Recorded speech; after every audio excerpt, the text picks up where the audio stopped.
Hello guys back to my favourite channel. आज last भोक लगाएर यहाँ करेन्ट चौचा बनाएको छु। आज करेन्ट चौचा खानु पऱ्यो मन लाग्छ। के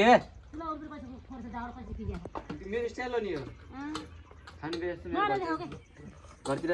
अनि हाम्रो मम्मीले हिजो मलाई बुहारीको बारेमा भन्थे। हाम्रो मम्मीले जाउँ न यहीँ देखिहाल्छ कि ल के भन्न चाहन्छु बुहारी चाहिएको तपाईँलाई?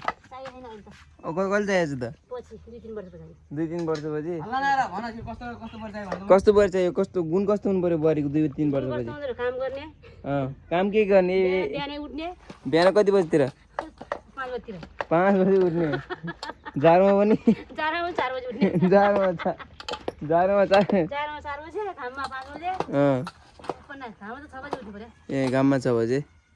5 बजे उठ्नु पर्यो। 5 बजे।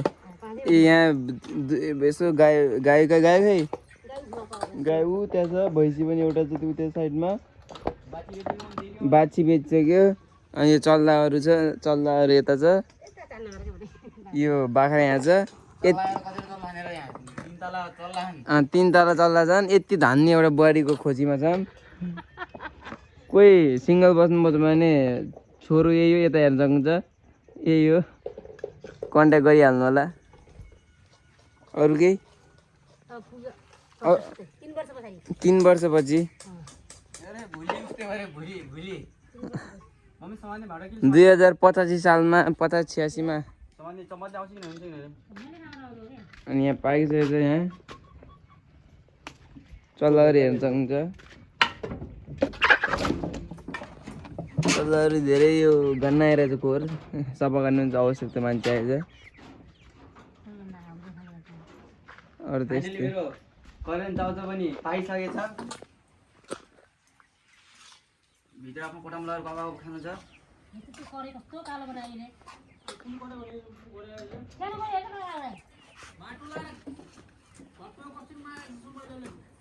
गुड यस्तै गरी मान्नुपर्छ।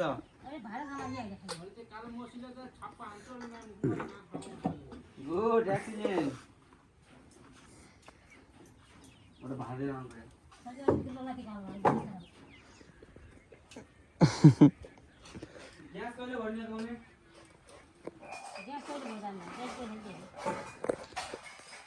जहिले अब सुजलाई बिज जान्छ त्यही दिन भर्ने होला।